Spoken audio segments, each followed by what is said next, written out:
Hey everybody, my name is Icon. Welcome to the channel. And today we're going to be reviewing Insomniac's Spider-Man 2. Let's get right into it. This is going to act as your spoiler warning. Now, if you haven't played the game and you still want to know about it, okay, cool. Just know that you have been spoiled. Also, timestamps below for whatever one you want to skip to. Got the narrative, got the side missions, got the gameplay, things I like, things I love, things I could have done without. And at the end, I will be doing a different video. Well, not at the end of this video, but a different video. I will be talking about things that I predict or hope will be in Spider-Man 3. So let's jump right into the narrative. This game continues the journey of Peter and Miles as they are New York Spider-Man. Peter just got a job teaching at Miles' high school. Things are finally looking stable for the both of them. Then the gameplay begins with one of the best tutorial missions I've ever played, as they both face a rampaging Sandman, showcasing one, just how freaking overpowered these two Spider-Men are, and two, even though they have similarities, how different their gameplay will be. And we'll get into that a little bit later. After they stop Sandman, Peter gets fired for abandoning his class during the citywide emergency, which is honestly that's pretty understandable. But like, hold on a side note. Can we talk about how thick this principal is? Like, she even got the thick haircut. Like, you know that she got some yams back there. No, just me. All right, my bad. Back on track. Okay, Peter heads back to Aunt May's place where he's moving in, and he meets with MJ to tell her, the bad news. They're then interrupted by their old best friend Harry Osborn, right? And Pete has been like taking a trip down memory lane with him. And Harry offers him like a real nice job, full glass office. They see everybody. And boy, let me tell you something. This is when I knew this game was going to be fire, because things can't go too right for your boy Peter. Like, my writers be putting my guy through it. So when I saw this goodness happening, I was like, oh yeah, this game is going to be crazy, because he about to lose all that ish. All right, moving forward. Meanwhile, while we got all that going on, one of my favorite villains of all time, Kraven the Hunter, he's getting bored of his hunt, so he sets his eyes on New York. And honestly, people in Marvel Universe, just hear me out. Any Marvel Universe, 616, 616, 69, whatever. Why do y'all keep living in New York? Everything bad happens there. There's nothing good ever happening, but whatever. We're going to fast forward to Peters and Miles are following behind a prison transfer, and they get ambushed by Kraven and Kraven's hunters. They catch our boys lacking, unfortunately. Like, they capture Mr. Negative, also known as Martin Lee, and then they get Scorpion, and it does not look good for Scorpion. Anyway, this prompts the spiders to get on like they Sherlock Holmes-ish, you know what I'm talking about? And they find Kraven is unaliving all of the major villains. So ain't no more Sinister Six, my boy. MJ finds out Kraven is headed for Black Cat, so she calls Miles because she knows Pete will fold. And who can blame him? I'm just saying. So Miles saves Black Cat and she pieces out to Paris. Bye, Felicia. Afterwards, they all run to Coney Island, where Miles gets like a full-on mental battle with Mysterio because one of his machines is malfunctioning, which brought up some like unresolved trauma that he has for Martin Lee, so he pieces out too. Peter, MJ, and Harry are having a great time at the park, and like I said, things can't go too good for your boy because the hunters come and they get Tombstone. Peter does his best to try to like save everybody, but he's caught within a Ferris wheel. And then, all of a sudden, Harry turns into Agent Venom. Like, that's all right, cool. So they beat all the hunters, but Kraven still captures both Doc Connors, and they at least get Tombstone out of there, right?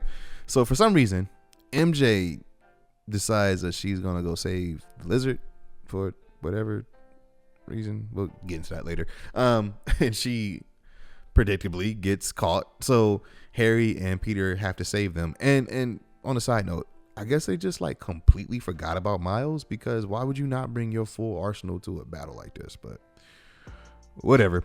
So they get into a battle and they pretty much fail. But I mean, they get MJ at least, and Peter almost dies, right?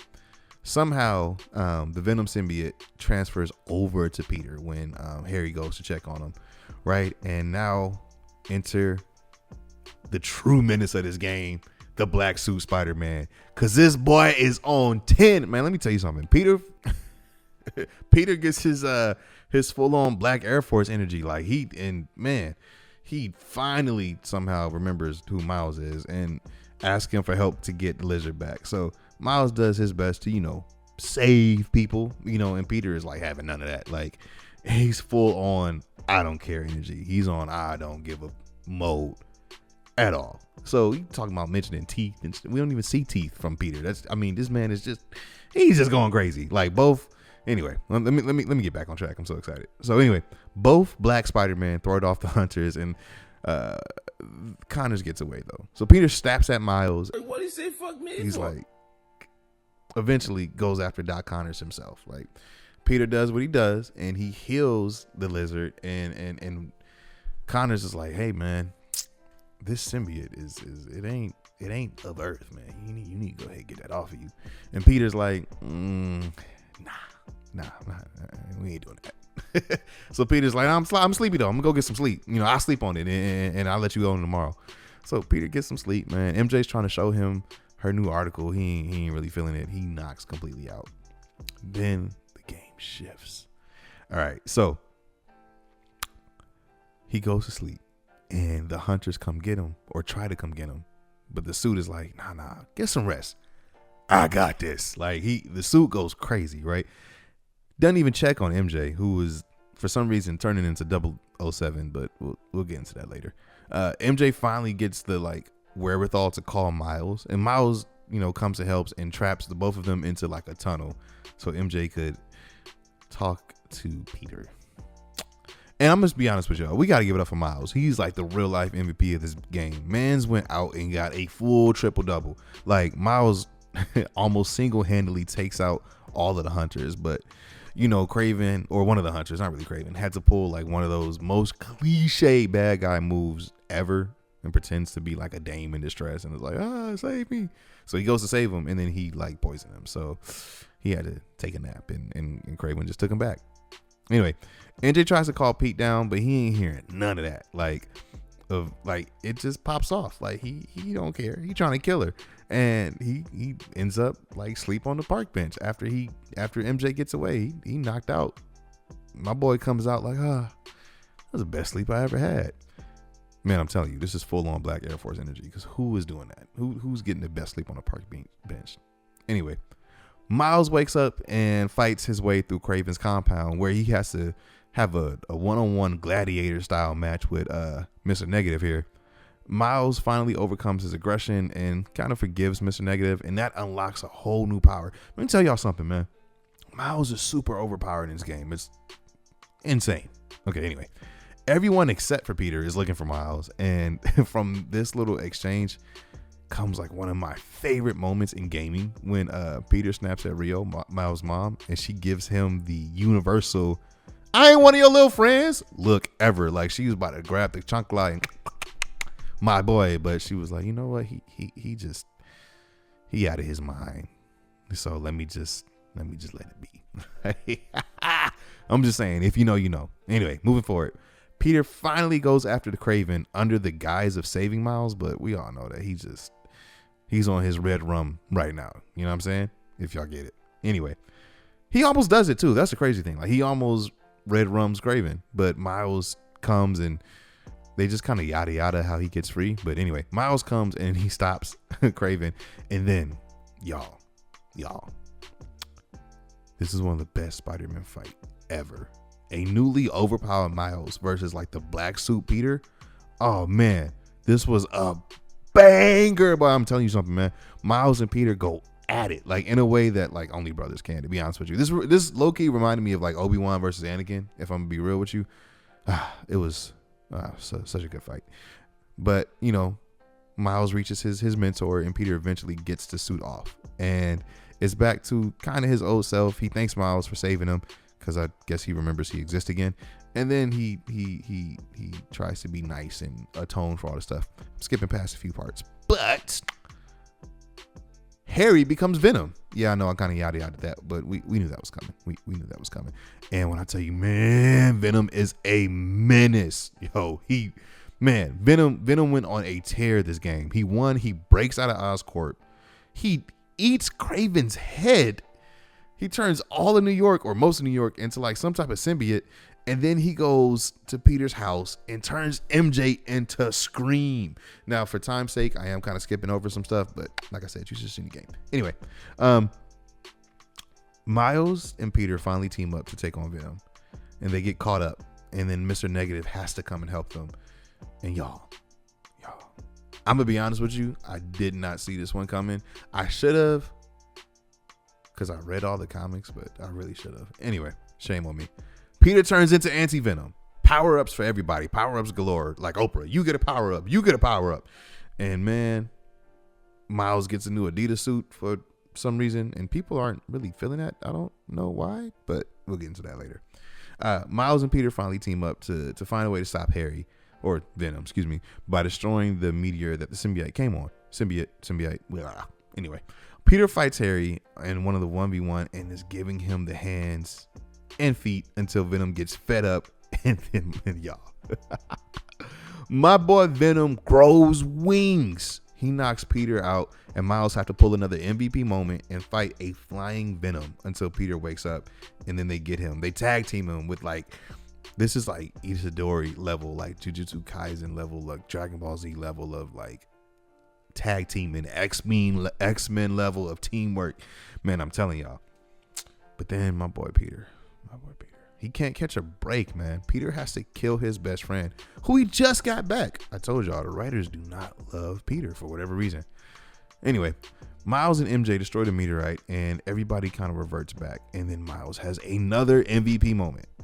Oh, another one.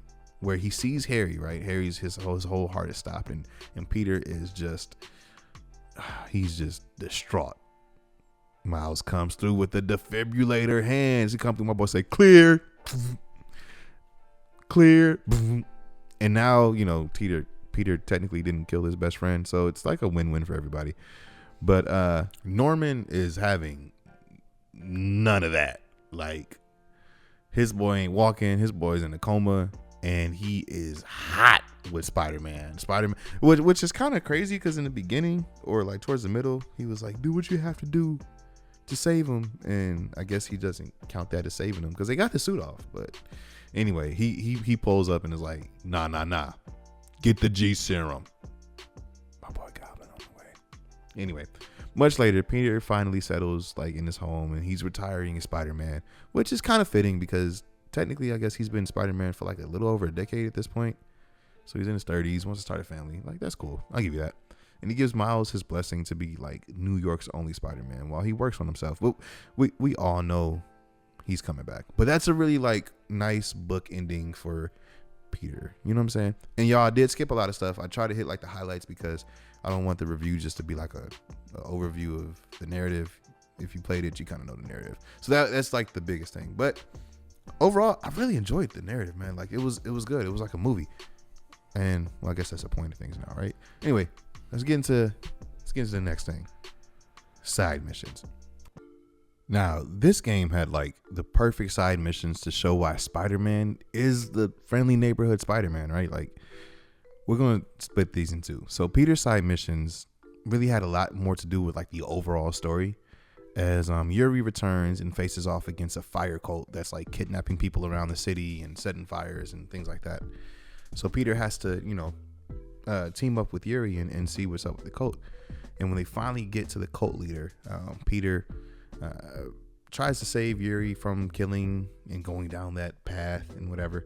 But it turns out that he should have let her kill him because it's Carnage. The cult leader is Carnage, which I'm going to be honest with you, I didn't know that one was coming either. Like, Insomnia, y'all doing some good stuff, man. I didn't know that one. So that's the Peter only missions. And then of course he has his May Parker Foundation, which was really, really nice, man, because it seemed like Harry knew that he was going a little crazy with the suit. Maybe, I'm not sure, because how they showed it at the end after you were done with everything, and he gave you that new suit that kind of looks like a bee, which is, I guess that's the point. It's kind of cool. But those two missions, man, they really, well, the Harry mission was really, it was sweet. And, you pretty much had to do like things to help, people around the city, whether it be the bees or the plants and the water and stuff like that. So that was really nice and really sweet. And I appreciated those two because I can't wait for Spider-Man 3. They tease Goblin and Carnage. Oh man, y'all can't wait. Now let's moving on to Miles. Miles' main story really takes place during the side missions. To be honest, he gets to learn about a lot with like Harlem music history when he helps with the local museum, which was a pretty like cool monster of the week type of guy, like the corrupt, the corrupt white man trying to steal all the culture from Harlem, but that's life. And he also gains a new power by helping his newly freed uncle, where I'm not gonna lie, I loved using that prowler punch. That was cool, man. He helped get all his old tech off the street, and Aaron is in a much better place and living above them now. So I bet there's gonna be some like good prowler team ups coming. I'm really looking forward to that. All right, now the side missions that you can play as either Spider-Man. I personally played them as Miles because it helped me pace the game a little bit, and we'll get into all that stuff later. But there's some of the most wholesome things you could ever ask for. Like, okay, the grandfather mission, when you have to save the person's grandfather who has Alzheimer's. Not really save, but find the young lady's grandfather who has Alzheimer's. And just the conversation he has with Peter or Miles, whoever you played it with, as you're sitting on that park bench waiting for his granddaughter to show up. Like, man, it was so sweet. Like, how could you not? Like, if you didn't feel anything right there, like, you don't have a heart, bro. It's just that simple. And then, hold on, y'all. This one I gotta. Howard's mission. Rest in peace to Howard, man. Pour one out for Howard, man. We've been chasing him since or his pigeons, since the first Spider-Man. Peter did it, Miles did it, and I'm going to be completely honest with you guys. When you get to fly the birds around the city, and when that song is playing in the background, and it's the sun is setting, and you're flying over the river, and everything is transitioning into the night, and Howard is gone. Like, that was so beautiful. Like, rest in peace to Howard, man. That was great. Like, yes, those are like the main side missions. Now, I'm gonna be honest with you, the Talon side missions where you get to see what's his name, the Chameleon, that one was pretty cool too, but they didn't really strike me in the feels as the other ones did. And then of course the Hunters missions, I did like that because you get to practice your stealth. I wish they had a lot more of that in there, but man, when I tell you the Howard mission and then the grandfather mission, that's some friendly neighborhood Spider-Man stuff. Like that is what all of the comics are about. That's what everybody in the comics does is Spider-Man. Peter does it, Miles does stuff like that, even Silk does stuff like that. So it was just really, really good to have that in the forefront. And then Insomniac also does a really good job of doing that stuff, like, period. So kudos to them. I'm not gonna spend too much time on the side missions. Those were just my favorites, and we're gonna get through to the gameplay. Now, like I said before, Spider-Man, both of them become super overpowered. Like, I love it though. Playing with Peter, you legit felt that he's physically stronger with every punch. Like, you can tell that Peter's movements were way more subtle. He doesn't use the same amount of energy to do the same things that Miles does. Like, he's more experienced. He's the original Spider-Man. So, and that translates a lot better, like, because he's more efficient with all the moves that he does. Peter's web swinging is more refined. Like, even when he does the tricks, like, it's way more.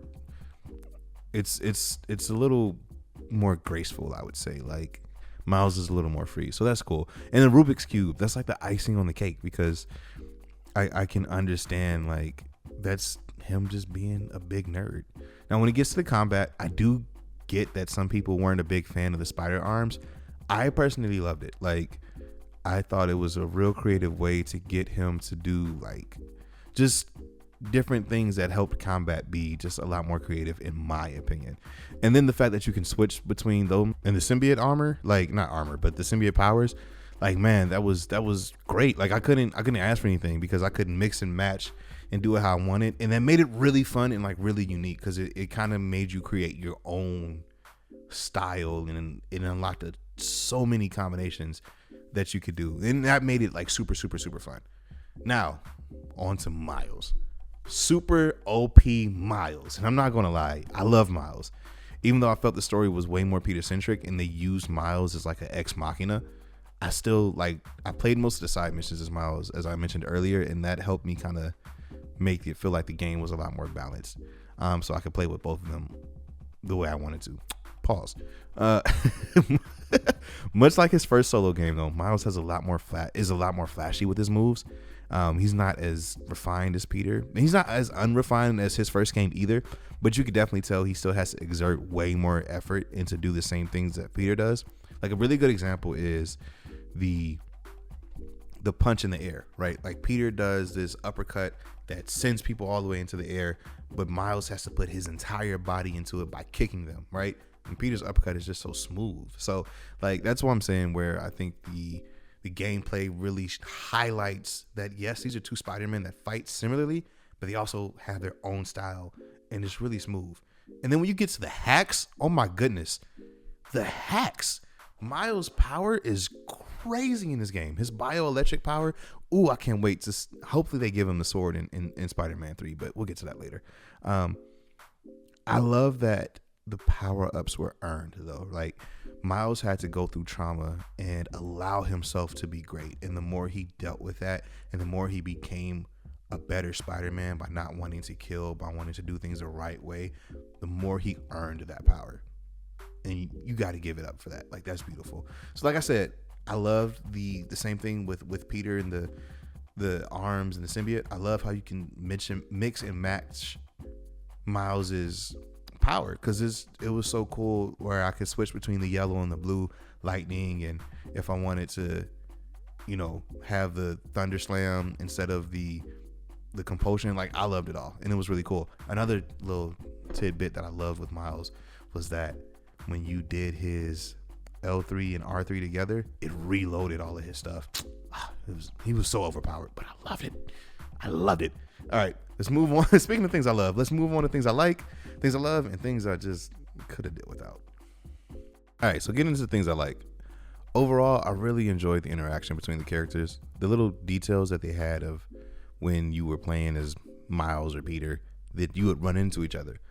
And you would even run into Yuri sometimes. And then other times you'd run into Harry while he was his Agent Venom. And they do the welcome to the team, or it's good to see you, or can I cut in? Like that was really cool. It felt real. It felt genuine. And the little like hugs and handshakes you could do after. I liked it. It was a really, really, really good touch. The power system was really, really balanced. Like I didn't feel like Miles was super ahead of Peter when it came to strength. I thought he had a more variety of powers, but I definitely thought Peter was just hands down physically the stronger one. I like the interaction that you had with Miles and Peters. I know this is going to come back. That interaction is going to come back a lot, but I think that the way that they portrayed that was just, it's good. I liked it. I liked the storyline. I like the gameplay. I just like the game overall, but we're going to get into that rating later. Let's jump into things I love. All right, things I love. First of all, I know it was a mistake or a glitch or whatever, but I really enjoyed playing as Spider Cube. I loved being Spider Cube. I wish they would bring that back. Like I would personally write a gag comic for Spider Cube because that shit was really dope. Like that was cool. So yeah, definitely bring back the Spider Cube. That was fine. Now I want to say one side mission, or not, it wasn't really a side mission, but one mission that I did not talk about was Haley's mission. Man, Insomniac did that so well. The fact that when you played as Haley, one, it wasn't like a super long mission, so it didn't really interrupt the pacing of the game. But the way that they made you really feel like you were her, that you couldn't hear anything. The sound was really, really, really, really, really muffled.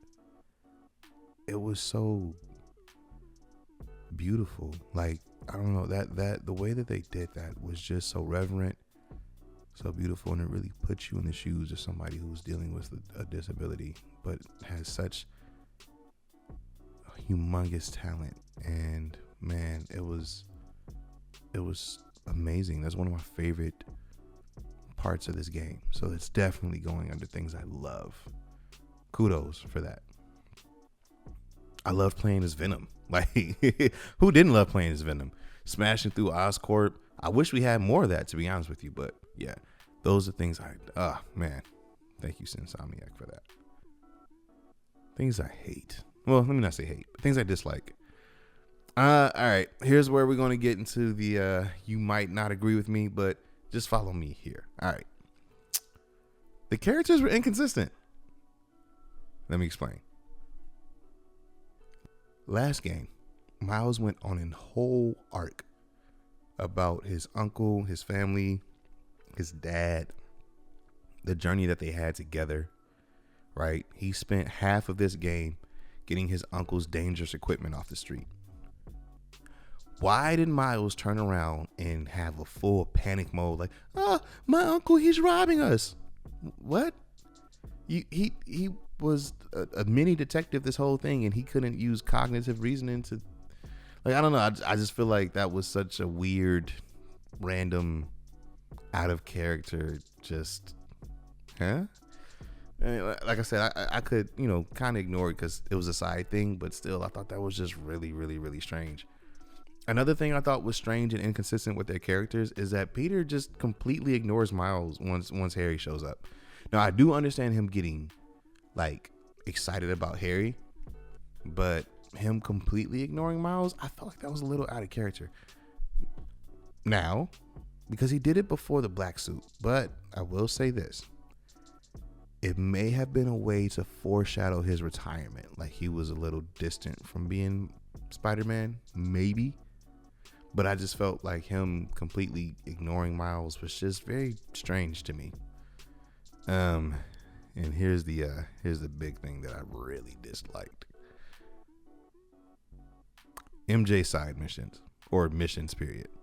Now, hold on. I'm going to preface this by saying I genuinely would have loved to play as either Black Cat or Yuri, or even MJ as Scream. Like, could you imagine playing as Scream and going on a rampage, and Peter is trying to stop you without, like, hurting you? It was cool to play as Peter doing that, but I think you could have done both. I think you could have given us a mission where Scream is going on a bit of a rampage. She might not be killing people, but she's causing a bunch of destruction, right? And then you can switch us to being Peter to still have the same boss fight, because that boss fight was great. The stuff that she was saying, it was kind of weird, but like it peeked into maybe her insecurities, right? Because a lot of the stuff she was complaining about, she was voluntarily doing. So that's why I thought it was a little weird. But I would have loved to have done that. Like, when I buy a Spider-Man game, it's to play as Spider-Man or one of the variants of Spider-Man. Like, it's cool to have a little bit of a break. The horror elements of Black Suit Spider-Man, that was really, really nice, and I get it. But I had way too much MJ. Like, I was like, all right, dude, I didn't buy a Resident Evil game. I have plenty of those, and when I want to play them, I want to play them, but I want it to be Spider-Man, or at least Venom, or Scream, or Black Cat, or just give me somebody. I didn't want a third-person shooter. That was just like, we spent way too much time, and I found myself like dreading that part of the game, especially when I went on ultimate mode, because I played the game in both normal and ultimate for the review. I had to, get the full experience. And one shot of her, like, if she got hit one time, she was down for the count, which is pretty realistic, but also made me call into a question, why? Like, you didn't go through any real training with that's just, I don't know. But that kind of brings me into my next point, though. The pacing of the game. I didn't really dislike that. The beginning of the game was so well paced. Like, especially if you do a few side missions in between the main story, it was really well paced. Like, you could spend a lot of time in that mission. But once Harry gets the Venom symbiote, it's like the actual Venom symbiote, it's like they just say, all right, we got to wrap this up, and rush through the whole second act of the story. Like, the Cravens part was great. You could breathe. You had some detective work. You had some stealth work. You can really get into it. You can play the full game, right? Just like you had with Miles and Peter in Spider-Man 1, and then Miles Morales, his first game. Like, you had time to let things breathe. Even though Miles' game was really quick, The stealth missions were long. You could, enjoy it. I would have loved to play as Venom more than one time, even though that one time was really great. Especially when you chop you eat Craven's head. Oh man. But where does it go? By the way, like when you eat, or when not Brock, when Harry ate his head, where did his head go? Did the symbiote just absorb it? Like, I'm curious about that. Put down in the comments where you think the head goes, because pause. But that would be, I'm just wondering. I don't know, but I just feel like it could have been paced a little bit better. Overall, though, I love this game. I played it twice. I already platinumed out. I got all the trophies. I'm probably gonna play it the third time because this game was amazing. But that's my overall thoughts. Now for the final verdict. I'm gonna give this rating a 9 out of 10. One of the best games I played in a while. One of my favorite games so far. I think it's gonna bring me back into gaming like full time. And if you guys want me to do more reviews, let me know in the comments. Let me know what you think. Let me know what you loved, hate it, agree with, disagree with. How did you like the gameplay? How did you like the side missions? What's your favorite side mission? What was your favorite aspect? Your favorite suit? All that.